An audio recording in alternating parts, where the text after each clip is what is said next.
Thank you very much. And welcome to Cats and Dogs here on Press TV with me, Len Topic. And this week, we consider a rather strange parallel between smashing through records and smashing up countries. Billions watched competitors break records at this year's Olympic Games at Tokyo's sporting arenas. At the very same time, a lesser commented on major record-breaking event was taking place in the political arena as Team US military finished breaking an entire country by destroying civilians, buildings and employment in Afghanistan. Unlike the Olympic triple jump 100 metres final records, these records have stood since they were set by, wait for it, Genghis Khan of the Mongol Empire back in 1219. And America knocked Genghis's old 800-year records out of the park. After scoring gold for regional destruction, Team America then showed amazing modesty by leaving Bagram Air Base at night without telling anyone, sneaking out of the very epicenter of the war on terrorism after nearly 20 years and over $2 trillion. That's one big fistful of dollars. And it didn't need to be so costly. For a fraction of that investment, Daesh would have done the same job in just a few months. And some say that's why the Americans decided later to invent Daesh, a sort of US military wrecking crew 2.0. In fairness, some say the Americans didn't want to destroy Afghanistan in the first place. They just wanted to make it more like America. And for that, you do need inequality, discrimination, lots of gun crime, and an electoral system that even Donald Trump, the former president, claimed was corrupt. Now, if you look at it like that, then the US Afghanistan presence has actually done rather well. But it's all a matter of perspective. Deaths and a mass exodus of civilians have reduced the country's young population a lot, and terrorist attacks have made Afghan streets empty and quiet, from the valleys to the snow-capped mountains. So, in a way, the US mission has turned Afghanistan into a huge, big version of Switzerland. Mission accomplished. To get the most from your visit, all you need is some skis, a helmet, and a bulletproof vest. Another outcome from the US invasion has been the boosting of tourism in a rather creative way. Because of all the winning and losing of territory by both sides, Afghans themselves are moving from one place to another every few days. So that even places that have never before seen themselves as nice destinations are now on the internal tourist list. What about economic growth? Another win here, of sorts. If you're in the construction industry, you'll have made a fortune. But it probably also means you're now living in the United Arab Emirates, because any of the houses you built back home will have been blown up again by those irrepressible Americans.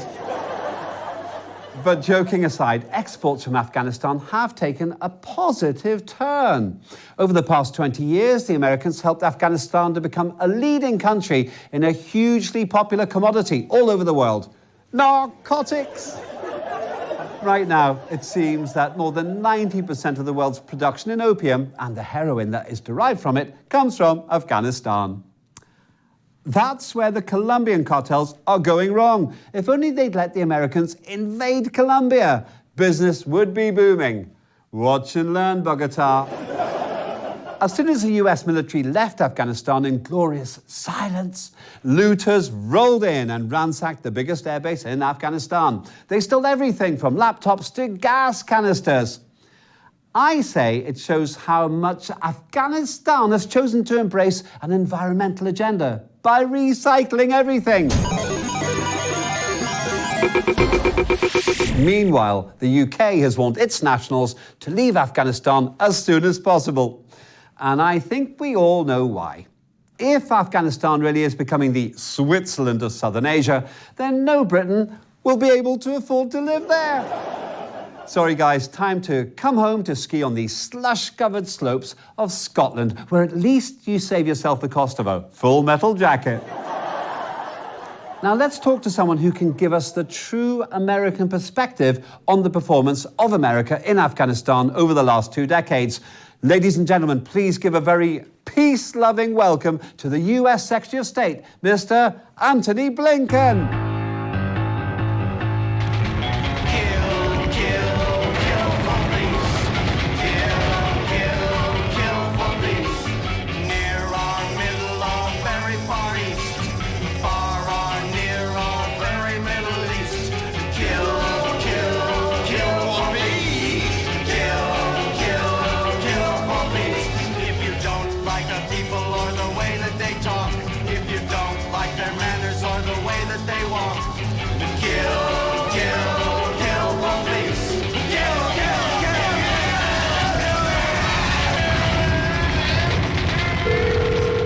Mr. Blinken, welcome to the show.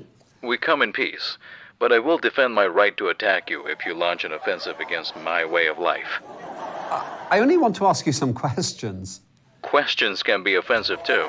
Okay, I'll try to avoid that then. Mr. Blinken, you finally left Afghanistan, but the country lies in ruins. You didn't build a new nation as you aimed to, did you? Yes, we did.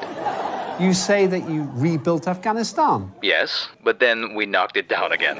And why did you do that? It was an accident. An accident? In what way? We built some great casinos and nightclubs in Afghanistan. Then we built a few great bridges, but we accidentally destroyed those in our aerial attacks. Why did you destroy the bridges that you yourselves built? Because people started using them. Why is that bad? They might have been Taliban. You don't know. If that's how you feel about the Taliban, then why have you tried to make peace with a group whom you consider to be terrorists? Because they promised to continue the work we were doing to the country. Which is? To keep blowing things up and moving people about. But they do it a lot cheaper than we ever could. Right. What about human rights? Yes, those were expensive too.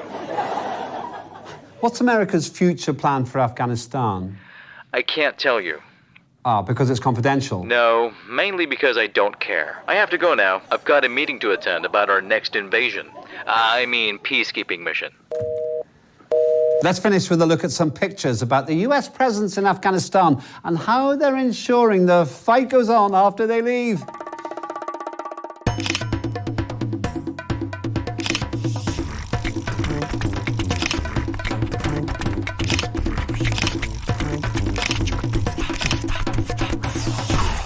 In this picture, you see a training event where the outgoing American soldiers are demonstrating the transport the incoming Afghanistan soldiers will be using for their patrols after the Yanks leave the region. In this rare photo, these American soldiers are practicing filling up their Molotov cocktails while sitting in a boat full of petrol. No smoking, boys. Here we see the brilliant disguises the Americans are considering using after they officially leave Afghanistan. Nobody would suspect in a million years that the men relaxing in this picture in front of US fighter jets might be American military personnel. In this picture, a highly trained American soldier is illustrating the techniques to be used with the weapons they're leaving behind for the Afghanistan Artillery Division to keep the Taliban away. I mean, what terrorist would want all that soap in their eyes? And in this picture, an American soldier is so desperate to get home, he's taken a courageous decision in terms of his stowaway location in advance of takeoff.